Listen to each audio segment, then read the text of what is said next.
Now, if you are a new advertiser, you might have noticed that the results of your ads has been declining over time.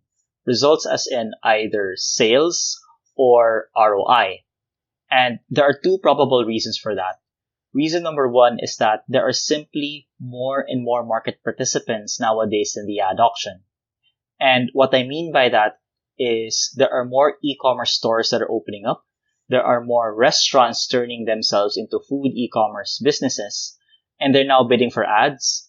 And as a result of the higher demand in the ad auction, it then increases the ad cost, which means lower ad ROI from you and also lower sales. Now that's reason number one, which is not exactly controllable.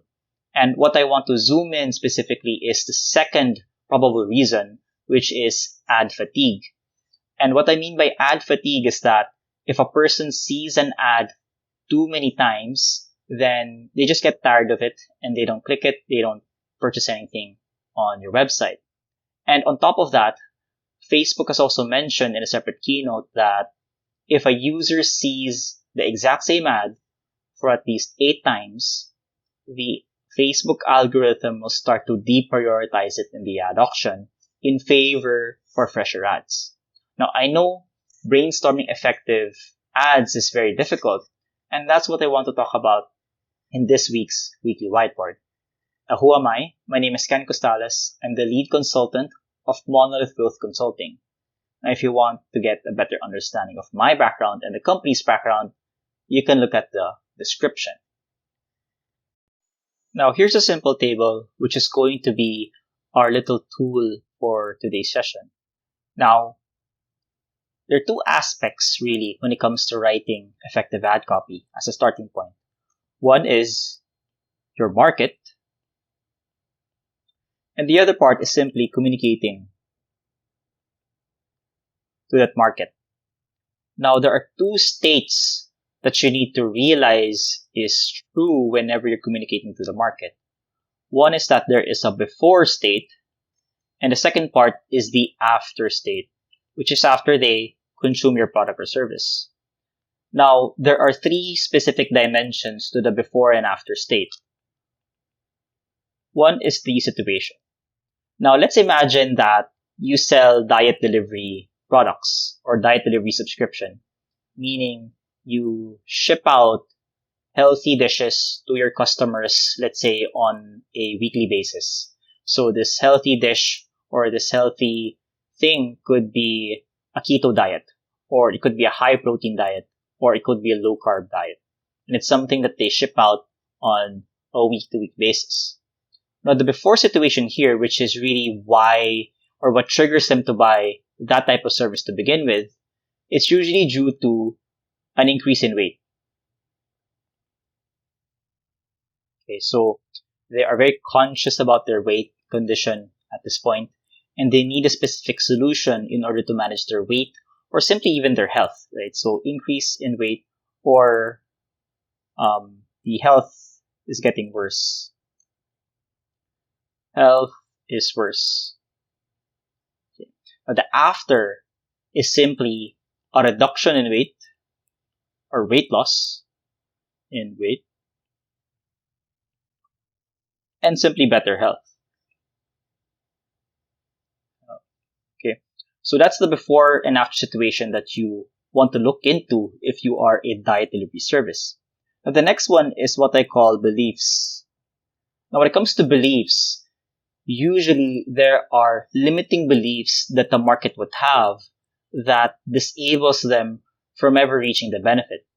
So for example, one false belief that the market has is that they don't have time. Okay. Because they don't have time, therefore they cannot do any diet protocol. That's probably one reason. And the second false belief is that you just have to eat vegetables, just eat veggies and fruit, and then over time, you'll just get better on a health standpoint. So sometimes they use these rules of thumb in order to hypothetically get to where they are, probably because of a recommendation that they heard from a friend or from someone else. Now, the role of the diet delivery company in the sense is that they start educating people on the right beliefs that they need to have in order to get to the benefit that they want, or to get to the after situation or the after condition that they actually want. So you want them, or you want to tell them that you actually don't need a lot of time in order to keep a good diet, because you can outsource it, meaning we can cook the food for you and we can deliver it to your home.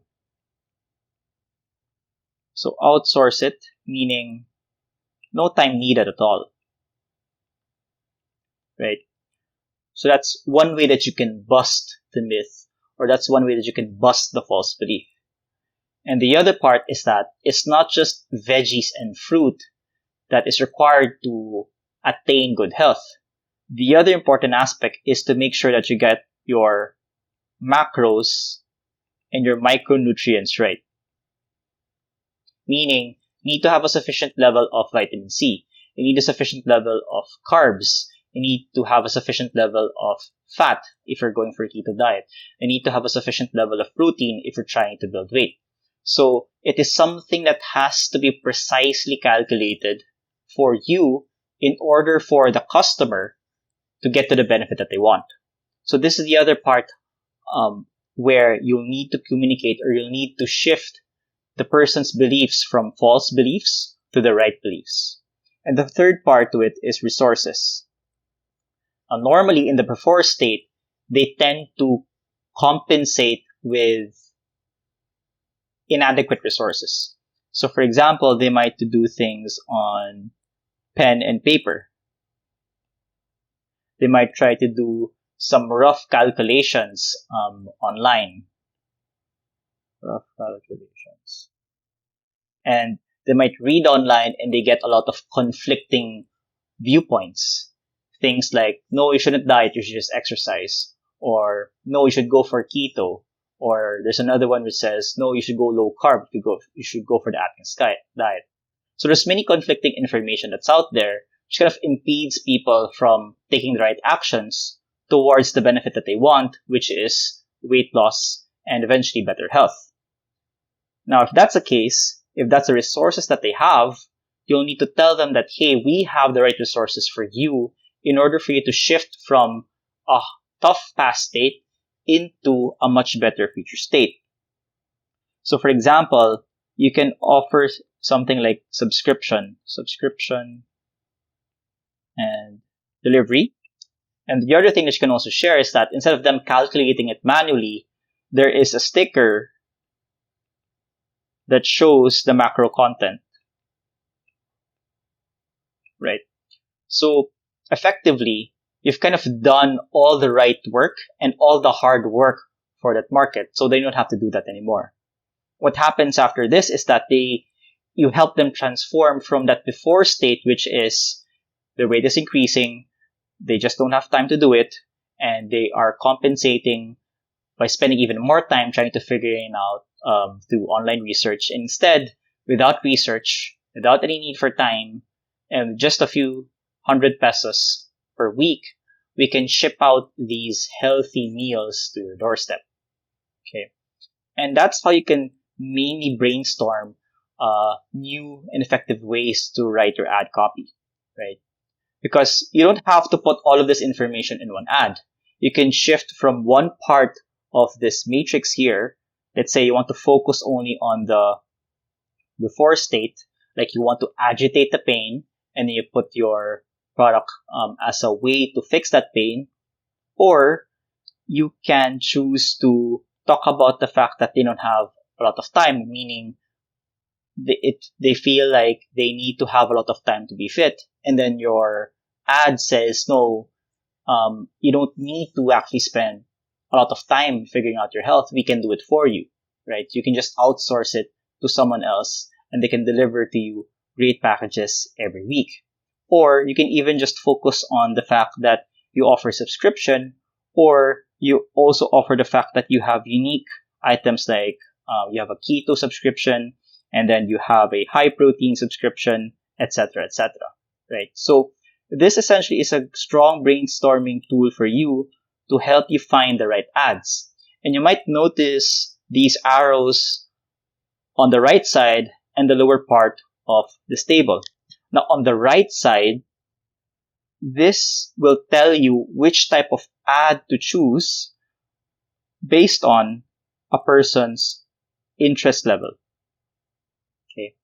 Meaning, if someone is not that interested yet on your product, you need to focus on the top two areas first, which is you need to agitate the pain and you need to talk about the benefit. But if someone is already interested on your product, you don't have to remind them about, hey, your weight is increasing, or through this solution, you can reduce your weight, because they already get it. What they're now trying to figure out at that point, which is the point of already high interest in your space or industry, they now need to know how you are different from other players in the market. So you can offer unique things, or you should rather offer unique things that they're not seeing yet from other participants in the market. So say, for example, if you are the only keto delivery in market, then you should push that, as that is your differentiator, and or it makes you unique and superior to other players in the market. So that's on the right side, which is the interest level. So again, the less interested the market is in an industry, you need to focus on the situation, meaning you need to agitate the pain, or you need to focus on the benefit. But if they are highly interested in a category or in the industry, then that's when you start talking about the right beliefs. You need to educate them on the right beliefs, or you can even go lower, which is you need to talk about the uniqueness of your offering. And that's the y-axis. As for the x-axis, this is essentially the maturity of the market.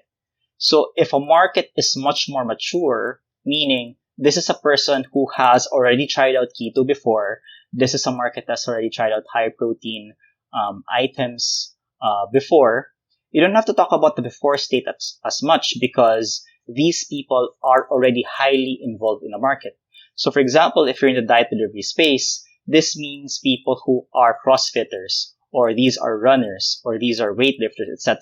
This isn't the mainstream crowd where you'll need to educate them about what are the right beliefs, the fact that you actually don't need time to have a healthy lifestyle, and you also have to call attention that their weight is increasing and their health is getting worse. Now, that is for a mainstream market, meaning it is for a market that's still immature, or even not so aware about the solutions that are available in the market. But if you're talking to people who are much more mature, meaning they are much more involved in the industry or the category, then you need to start focusing on the right side of the matrix here, right? So as you can see, there's a lot of things that's going on right here. And what this does is that it does two things really. One is that it helps you brainstorm what would be effective ad copy for number two, a specific market, whether it is a low interest market, or a high interest market, or it could be a low or immature market, or a highly mature market. And hopefully this framework has been helpful for you. If you want a much more cleaner version of this framework, you can download it right at the description in this post.